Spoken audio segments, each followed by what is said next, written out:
为此，桃园机场昨暗7点钟，强有人用无人机飞入来到内底，为了安全问题，飞行器暂时袂当降落，一直到8点钟了后才恢复。不离个拢总有12个航班因为油无够，有的是降落伫咧高雄小港机场，有的是降落伫台北的松山机场，拢总影响到的人数超过5000个。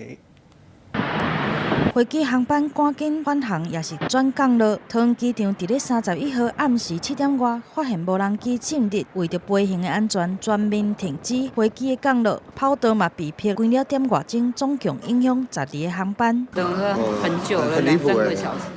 等了半个多小时，2个小时。原本是几点？原本是7点。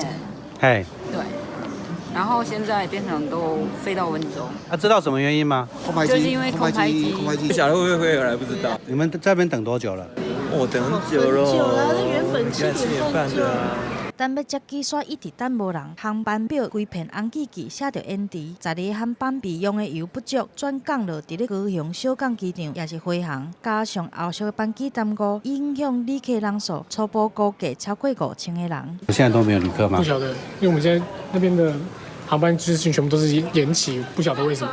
无人机从入来禁区，只要查到，就会按照民航法罚30万，上重会当罚到150万。